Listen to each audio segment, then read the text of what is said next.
Alors, bonjour. Nous sommes aujourd'hui le 20 novembre. C'est la dernière journée de cette semaine de formation des futurs enseignants et finissants de l'ENS à l'accompagnement des apprenants en contexte de formation à distance. Alors, je suis Mireille Essoneban, didacticienne du français et présidente de l'APSEC. Nous avons invité pour cette séance Anna Geza, qui intervient depuis l'Espagne pour nous parler de la gestion de la classe à distance. Donc, Anna va faire une petite présentation et nous donnerons ensuite la possibilité aux étudiants de lui poser quelques questions. Alors, Anna, merci. Tu peux commencer. Merci. Très bien, Anna, tu peux y aller. Très bien, Anna. Bonjour Mireille, bonjour tout le monde. Je suis ravie d'être avec vous. Merci à Mireille Essoneban de m'avoir invitée. Donc, je suis Anna Gainza, je travaille à l'Université publique de la Navarre, puis en Espagne, puis en France, et puis avec Mireille, Raymond et d'autres collègues sur notre projet TIS-Afrique. Donc, on va aujourd'hui parler de comment je gère l'enseignement-apprentissage en ligne et à distance. Donc, ce que je voudrais partager avec vous, c'est des points clés qui me paraissent très importants à en tenir compte. Et puis, quelques idées concrètes que j'ai apprises et qui fonctionnent bien pour moi. Voilà. Puis après, comme ça on pourra avoir un petit débat, si vous voulez. On pourra partager tout ce que vous voulez. Donc, je peux partager l'écran, Mireille? Oui, vas-y, oui, hein. tu peux.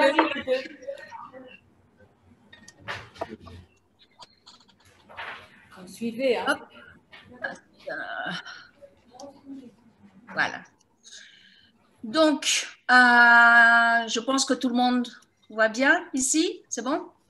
D'accord. Donc, quelles sont les stratégies et quelques dynamiques, hein? Donc, les points importants et des idées concrètes. Donc, l'enseignant, il a plusieurs rôles en ce qui concerne maintenant l'enseignement en ligne à distance. Donc, les rôles, ça sera celui qui facilite, celui qui guide, celui qui gère et celui qui modère. Celui qui gère quoi? Qui gère aussi bien la salle de classe virtuelle, tout ce qu'il peut y avoir, comme c'est les conflits, comme c'est les talents. Il doit savoir gérer des talents, gérer des groupes. Donc, il va aussi préparer l'espace, comme je dis, c'est-à-dire comment il prépare les salles, s'il met des fonds virtuels ou pas. Il doit créer des activités, il doit les didactiser, il doit gérer la forme, il doit gérer aussi la mise en commun et la conservation. Donc, il va préparer l'organisation des personnes et des temps, c'est-à-dire il doit réfléchir à des stratégies pour la création de travail en groupe, par exemple. Pendant combien de temps il faudra réaliser. Donc, il va aussi superviser la dynamique du groupe classe et la qualité de travail. Quand je parle de la qualité de travail, je veux parler de l'évaluation. Il faut qu'on voit comment on gère cette évaluation. Donc, un enseignant, voilà, il y a deux sigles que je trouve assez intéressantes, c'est SP. À votre avis, un SP, ça va être quoi? Ça va être un super prof. On s'est rendu compte avec des recherches qui ont été établies, tout le monde a très très peur avec l'intelligence artificielle et la robotique, que leur travail soit éliminé des listes de travail. Donc, en fait, on s'est rendu compte que les profs va être un de ces métiers qui ne pourra jamais disparaître. Vous m'entendez bien? Parce que j'ai un énorme retour. C'est bon?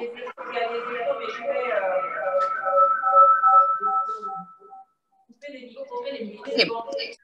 Donc, l'enseignant, on va partir maintenant sur les activités. C'est un créateur d'activités. Donc, qu'est-ce qu'il faut qu'on réfléchisse? C'est qu'est-ce qu'il va y gagner, l'apprenant, dans ces activités qu'on va créer? Est-ce que l'effort est rentable? L'effort du point de vue de l'apprenant, mais aussi du point de vue de l'enseignant, c'est-à-dire le temps qu'on va passer à créer ces activités, ce qui va être rentable. on a tous l'expérience d'activités qui ont pris un temps énorme à mettre en place, à didactiser, à exploiter. Et finalement, cet effort n'était pas rentable ni pour l'apprenant ni pour l'enseignant. Donc, il faut réfléchir à ça aussi avant.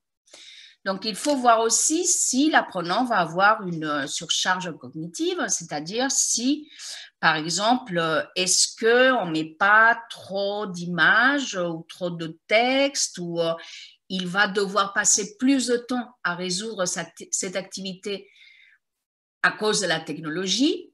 Donc, il faut qu'on prenne ça très, très bien en compte. Donc, très important, il faut qu'on voit l'enseignant, qu'il réfléchisse à comment il va faire cette activité, dans quel contexte d'apprentissage. Très important à réfléchir avant, est-ce que le contexte dans lequel on va créer les activités, est-ce que c'est un contexte synchrone ou asynchrone? Les activités vont varier, la façon d'organiser les groupes vont varier. Donc, ça, c'est extrêmement important à réfléchir avant. Hein? Donc, avec quoi il va créer ces activités? Et surtout, et c'est pour ça que j'ai mis une police énorme, c'est pourquoi. C'est-à-dire la technologie pour la technologie, c'est jamais une bonne idée. Hein? Jamais une bonne idée. Il faut réfléchir à notre objectif pédagogique. Qu'est-ce qu'on veut en faire? Donc, c'est très, très bien de lancer des images extrêmement attrayantes, mais ce n'est pas tout. Ce qui nous intéresse, c'est surtout le contenu pédagogique. Et moi, j'ai une règle, c'est moins égale plus. C'est-à-dire, moins il y en a, plus c'est simple, plus c'est clair et plus on a de résultats, de bons résultats pour l'apprentissage. Donc, ces contenus, d'accord, il faut qu'ils soient attrayants, mais attention à cette surcharge. Hein, des images ou des dynamiques à réaliser qui n'apportent pas grand-chose dans notre processus d'apprentissage. Donc, il ne faut pas que la technologie prenne le dessus. Il ne faut pas non plus qu'on fasse la même chose avec la technologie, la même chose qu'on faisait avant. C'est-à-dire, ces activités vont avoir des dynamiques différentes auxquelles il faudra réfléchir. Hein? Donc, ce n'est pas parce qu'on met un PDF sur un site Moodle qu'on fait une interaction. Il faut réfléchir avant à ce qu'on veut. D'accord? Donc, très important, moi, je me mets toujours à la place je me dis quel est le cours que j'aurais aimé ou que j'aime avoir. Donc, j'essaie de fonctionner en fonction de ça. Donc, l'apprenant, c'est l'acteur dans ses activités. Donc, il a on va dire, des droits et des devoirs. Donc, il doit savoir qui va faire ça, c'est-à-dire s'il est tout seul, si c'est des groupes, avec qui. Donc, c'est à l'enseignant de gérer ces groupes. On pourra en parler si vous voulez un jour. Donc, qu'est-ce qu'il va falloir qu'il fasse? Comment? C'est-à-dire, quelle est la technologie? Où est-ce qu'il va devoir mettre cette activité? Si c'est dans les ressources, si c'est… voilà, quel est l'outil? Où, dans quel endroit et quand, c'est-à-dire à quel moment. Des délais très, très, très, très clairs. Donc, la réponse à ces questions, il doit l'avoir toujours. Il ne faut pas qu'il réfléchisse à toutes ces questions. C'est à nous de savoir avant exactement qu'est-ce qu'on veut lui amener. Donc, il faut que tout soit extrêmement clair pour l'apprenant. Son travail à lui, c'est de réaliser ces activités. D'accord? Il ne faut pas qu'il passe un temps extraordinaire à essayer de réfléchir à ce qu'on veut. Tout ça doit être très, très clair dans les activités. Et ça, c'est une des bases du travail en ligne à distance. Mais lui, il doit s'engager. Il va passer un contrat d'apprentissage. Donc, c'est bien, on se dit, l'apprenant, il doit être autonome, mais ça s'apprend aussi. Donc, pour moi, c'est très important de dédier un temps au préalable pour essayer, par exemple, de montrer à l'apprenant la plateforme qu'il va utiliser pour se familiariser avec les outils. Ce temps passé avant est un temps qui est rentable. Ce n'est pas un temps perdu, au contraire. Donc, très rapidement, on les lance dans des activités de technologie ou sur des plateformes et on oublie qu'on a besoin d'apprendre à gérer les outils. Donc, pour moi, c'est très important de prendre le temps de comprendre les plateformes et les outils pour après se sentir à l'aise et pouvoir faire les activités. Donc, quelque chose de très important pour moi, c'est que derrière l'écran, il y a des personnes. Et il ne faut jamais oublier ce principe-là. Donc, il y a des personnes. Donc, par exemple, dans une visio, donc, il faut arriver en premier, dire bonjour. Donc, comme dans une salle présentielle. Moi, normalement, mais ça c'est personnel, c'est moi qui arrive en premier, je dis bonjour à tout le monde. Et puis, je reste et je dis au revoir. Donc, sur un Zoom, je ferai toujours la même chose. C'est moi qui arrive en premier et c'est moi qui parle la dernière. Après, c'est vrai qu'il faut avoir des stratégies pour pouvoir spécifier qu'il faut partir à ce moment-là. Hein, les apprenants ont tendance à ne pas savoir très, très bien quand il faut partir de la salle. Donc, il faut être assez clair sur le moment où, bon, là, c'est fini, il faut partir. Derrière l'écran, il y a des personnes, ça veut dire qu'il faut être à l'écoute, qu'il faut créer une bonne atmosphère, qu'il faut être aimable. Et pour moi, je pense un bon environnement à distance et en ligne passe aussi par une bonne tutorisation, c'est-à-dire être à l'écoute de l'apprenant et, si possible, créer des moments d'échange avec l'apprenant pour pouvoir au maximum voir quels sont les besoins. Donc, très important, moi j'ai eu pas mal de soucis avec les Zooms parce que les apprenants ont beaucoup de mal à passer de ces espèces de bustes parlants à la vidéo. Donc j'ai dû avoir pas mal de stratégies pour les faire passer de la vidéo au visage. Justement, je leur montrais l'importance d'humaniser cette plateforme. D'accord ? Donc, par exemple, j'ai utilisé plusieurs stratégies comme jouer avec les fonds virtuels pour mes cours de français langue étrangère. Jouer avec les fonds virtuels, donc ils étaient obligés de montrer leur image pour avoir des fonds virtuels. Donc, j'ai créé des activités à partir de ça, par exemple. Ou leur expliquer que pour moi, c'était très difficile de ne pas les voir puisqu'on faisait des cours de langue étrangère. Donc, s'ils me voyaient moi, il fallait que je les voie aussi. Hein, et j'ai créé pas mal d'activités autour de ça. Si vous voulez, on pourra en parler. Anna, oui, je peux leur donner la possibilité de poser des questions parce que comme on est bien pris sûr. par le temps. Très bien. D'accord. Donc, est-ce qu'il y en a qui ont des questions pour l'instant? N'hésitez pas à interrompre.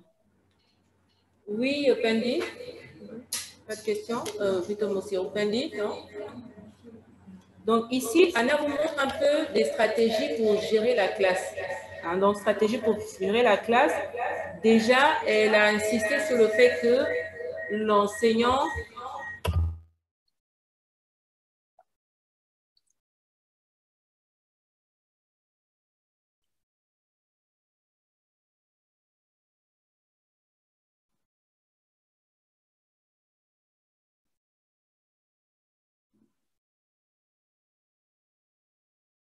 Je n'entends pas, Mireille. Oui, j'enlève le micro. Oh, d'accord. OK. Donc, on parlait de guider, gérer, modérer, préparer l'espace comme lieu de vie. Hein, c'est ça. Et que l'enseignant doit être ce créateur d'activités. Donc, l'enseignant doit pouvoir répondre quand il vient dans la classe aux questions qui sont les basiques là. Qui, quoi, comment, où et quand. Donc, par rapport à cette gestion de la classe, est-ce que vous avez des questions de compréhension? Est-ce qu'au sortir de cet échange, vous avez une idée de comment gérer la classe? Par exemple, là, sur cette diapo, vous voyez, on dit varier la typologie des activités, ne pas faire toujours la même chose, créer des groupes hein, à partir des supports que vous pouvez avoir en ligne. On vous a montré un peu hier comment vous pouvez créer des groupes, par exemple sur Zoom, et encourager l'interaction. Donc, l'interaction, là, elle a parlé de Kahoot, Mentimeter. En fait, ce sont des outils comme WooClap qu'on a utilisé le premier jour, d'accord? Donc, là, tout de suite, c'est instantané. Ça se passe dans la classe. Donc, est-ce que vous avez des questions sur la gestion de la classe? Ou bien, elle peut continuer pour conclure. Sabrina, tu veux dire quelque chose? Ava? Pas de questions, c'est clair? D'accord, bien. Donc, Anna, tu peux continuer? Oui, donc quelque chose d'important, c'est activer l'apprentissage. Activer, mais aussi s'activer soi-même. Et donc, pour activer, pour s'activer, il faut varier donc la typologie des activités.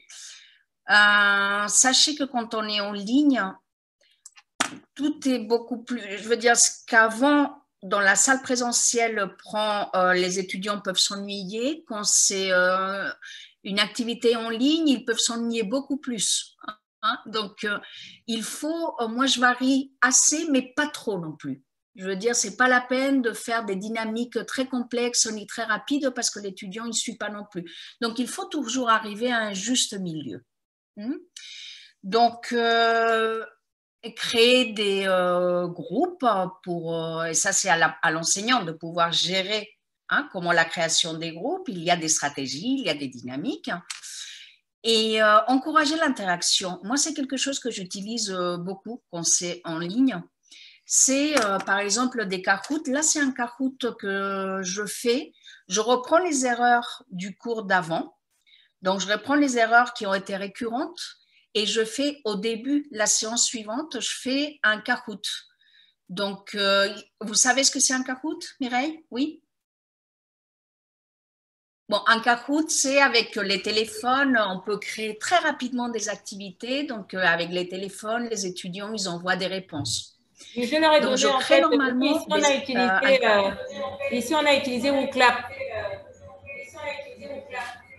D'accord, ok. Donc, Kahoot, c'est vous créez des activités très rapidement et l'étudiant avec le téléphone, il peut répondre, il peut choisir. Donc, des Kahoot d'erreurs de la séance précédente, comme ça, je reprends l'information qui a été prise avant et comme ça, on se rappelle un peu. Et puis, je mets tout en même temps et puis on reprend pas mal de contenu qui a été vu et ça a beaucoup de bons résultats. Et on le fait 2 fois. Une fois et puis après la deuxième fois pour pouvoir reprendre pour avoir le droit de pouvoir répondre une autre fois et comprendre nos erreurs. Donc, j'utilise aussi Mentimeter et WooClap. Par exemple, il y a une activité que je fais souvent, c'est quand je commence une thématique, par exemple la thématique du travail. Je commence la thématique et les étudiants, ils envoient avec WooClap ou Mentimeter, ils envoient des mots qu'ils connaissent déjà. Donc, comme ça, j'active les connaissances qu'ils ont déjà. Donc, ils envoient les mots qu'ils connaissent déjà. Une autre chose qui fonctionne aussi assez bien, c'est choisir le mot qu'ils ont aimé pendant la séance. Donc, à la fin de la séance, je leur dis d'envoyer le mot qu'ils ont aimé. Donc, on voit quel est le mot qui est le plus envoyé et on décide du mot du jour. Donc, le mot qui aura été à la fin de la séance le plus voté, ça sera le mot du jour. Et ça aide énormément à la mémorisation. Voilà, quand je sens qu'ils sont un peu, on va dire, ils sont pas très activés, ou ils disparaissent un peu, ou ils sont là mais ils ne sont pas là, ce que je fais, c'est envoyer des questionnaires. Donc, comme ça, je les oblige à aller sur les questionnaires. Donc, c'est une façon pour moi de les faire revenir en cours. Des petits questionnaires, et là, vous voyez très rapidement qui est là et qui n'est pas là. Je finis avec la voix. La voix, c'est la connexion.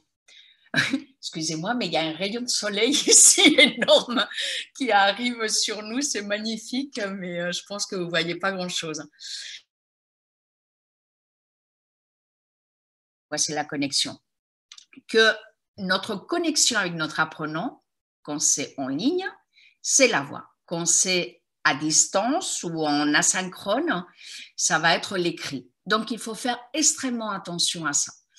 Donc, par exemple, quand je suis en synchrone, je dis aux étudiants, excusez-moi, mais je vais prendre 2 secondes pour lire quelque chose.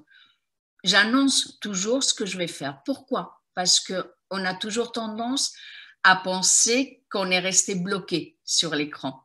Hein? Donc, c'est des petites stratégies comme ça. Juste, j'évite à l'apprenant qu'il pense que mon système a bloqué ou que le sien ne fonctionne plus. Donc, tout simplement, je leur dis, je vais prendre 2 ou 3 secondes pour lire quelque chose. Donc, déjà, j'annonce que je suis présente, tout va bien, la technologie va bien et je suis là. Donc, la dernière phrase que j'aime beaucoup, qui est très simple, de Thierry Karsanti, qui dit « Le numérique éducatif, c'est une réalité incontournable. Il n'y en aura pas moins l'année prochaine. » C'est-à-dire, il est là. L'outil, il est là. Ça sera de plus en plus. On l'a vu cette année. Donc, il faudra l'utiliser et il faudra l'utiliser dans notre processus et apprendre à l'utiliser et apprendre à le détourner, apprendre à nous en servir. Voilà, je vous remercie et je suis là pour toutes vos questions et l'échange que vous voudrez avoir. Merci beaucoup, Anna. Merci pour cette synthèse de la gestion de la classe. Je reviens vers les étudiants. Est-ce que vous avez des questions? Parce qu'on a 2 petites minutes pour les questions. Oran? Oui, Pamphile? Merci d'avoir donné la parole. En fait, tout au long de son exposé, je n'ai pas entendu en fait la durée que je vais avoir un cours. Est-ce qu'un cours en formation à distance a la même durée qu'un cours en présentiel? Oui, lui, il se pose la question sur la durée d'un cours. Là, tu as parlé de la gestion de la classe et il se dit, est-ce qu'un cours en formation à distance peut avoir à la même durée qu'un cours en présentiel? Parce que souvent, on donne 2 heures, par exemple, en présentiel. C'est-à-dire 2 heures en présentiel, ça ne peut pas être 2 heures en distance. Hein, mais je vais laisser Anna répondre. D'accord? C'est une très bonne question parce que tout va dépendre en fait de ce que vous voulez en faire de votre cours. Normalement, le temps passé devant l'écran doit être moindre quand c'est désactivé, puisqu'on se fatigue rapidement. Hein, c'est très fatigant et pour l'apprenant et pour le prof. Et il faut suivre et les dynamiques doivent être rapides. Donc, le temps passé doit être moindre, mais après, ça va dépendre de ce que vous voulez en faire. Parce que, par exemple, moi, j'ai des collègues qui m'ont fait des cours magistraux. Un cours magistral, ça sera la même chose. C'est pareil d'être devant un écran à écouter qu'être en salle de classe. Donc, tout va dépendre un peu de votre objectif, mais le degré d'attention devant l'écran va être moindre. Ça, c'est clair. Donc, c'est intéressant de pouvoir varier aussi bien la typologie des activités que les temps. Donc, les temps passés en synchrone et les temps passés en asynchrone. Ça, il faudra que vous arriviez à varier. Mais en tout cas, un cours dans une dynamique active, disons, et avec des méthodologies actives, votre temps doit être moindre.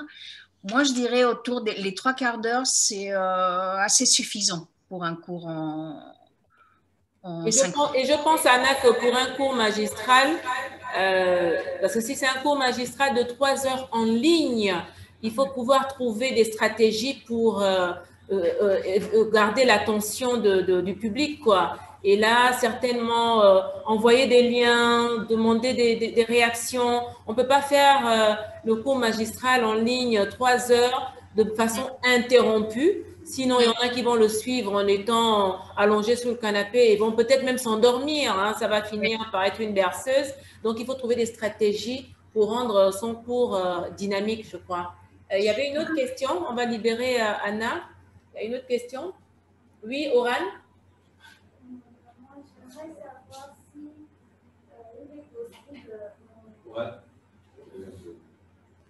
J'aimerais savoir s'il est possible pour l'enseignant de donner une évaluation sommative à l'élève comme en cours présentiel. Alors, elle demandait s'il était possible de faire des évaluations sommatives à distance. Bon, c'est vrai qu'on a parlé de ça, Madame Kaba a parlé de ça hier. Hein. C'est pas parce qu'on fait des cours à distance qu'on ne va pas évaluer. Il y a tout type d'évaluation, qu'on soit en ligne ou comment dire ça, en présentiel. Donc, on a des outils pour le faire. Si par exemple, votre école travaille avec une plateforme comme Moodle, la plateforme Moodle est assez complète, vous avez la possibilité de créer des évaluations et même de faire des corrections directement en ligne. Et après, voilà, vous avez… Non, on fait aussi bien les évaluations en ligne qu'en présentiel. Anna, tu voulais compléter?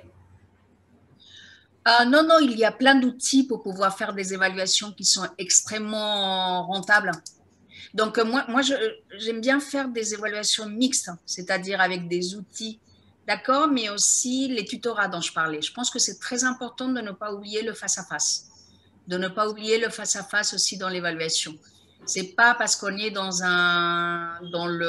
ligne qu'il faut oublier que l'étudiant et l'apprenant a besoin aussi de ce face-à-face. Et ça nous donne aussi des indicateurs très puissants dans l'évaluation.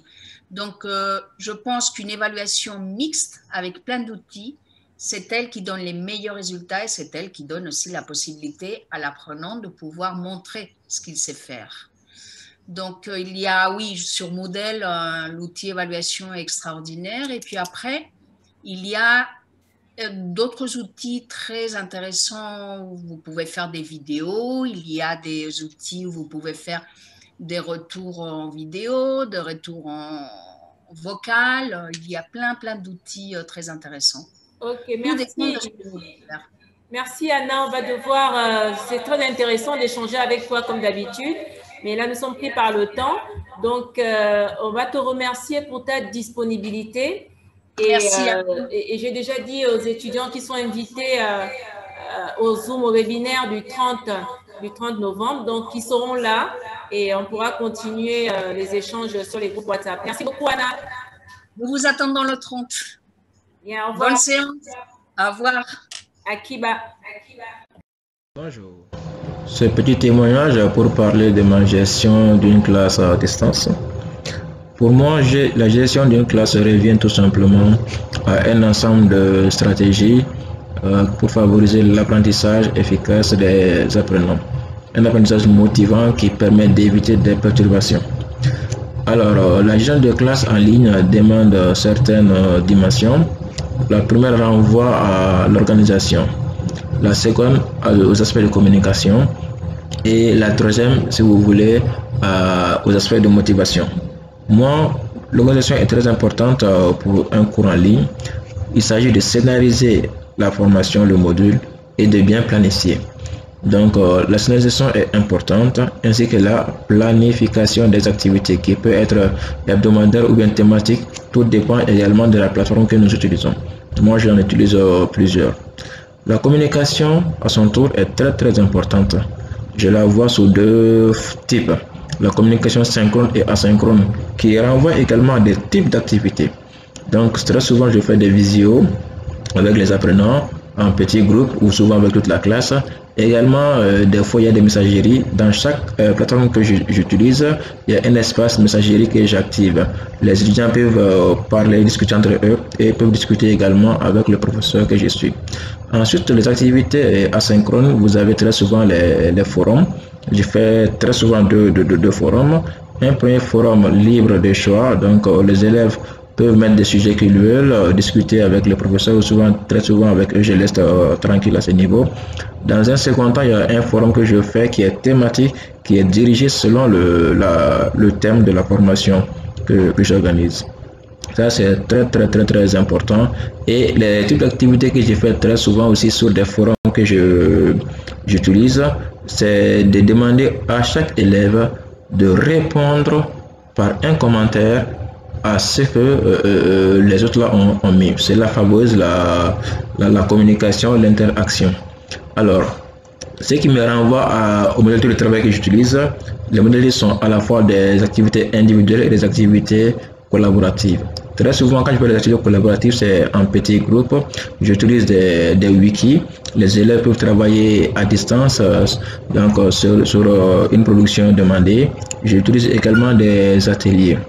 Alors, l'autre partie qui est importante pour moi, c'est l'aspect motivation. J'essaie de gamifier au plus toutes les activités. Les élèves peuvent avoir des badges également en travaillant. Cela est très important pour moi de savoir motiver les apprenants. Alors, quels sont les avantages que je peux avoir en faisant cela? C'est d'avoir l'efficacité. J'ai oublié de vous parler de la gestion du temps qui est extrêmement important. La gestion du temps, moi je fais un calendrier des activités. Donc chaque activité est planifiée, le calendrier des activités, des devoirs est connu en avance. Ça c'est très important pour moi. Alors pour revenir aux avantages, c'est l'efficacité, le gain de temps, l'évaluation qui est facilitée parce que souvent je fais des évaluations par les pairs, il y a l'interaction et la participation qui sont également boostées, ce qui permet d'éviter la perte de temps et les éparpillements. Merci beaucoup. Bonjour, je suis très heureuse aujourd'hui d'être parmi vous dans cet environnement virtuel. Vous êtes au Gabon, probablement à Libreville, mais possiblement ailleurs aussi. Et moi, je suis en Eswatini, un petit royaume en Afrique australe. Je suis très heureuse d'avoir été invitée à vous parler brièvement de l'importance de l'interaction dans l'enseignement à distance. Cette petite capsule a été préparée spécialement pour vous, les futurs enseignants de français, et dans votre accompagnement des apprenants en contexte de formation à distance. Le premier concept que j'aimerais aborder est celui de la présence en ligne.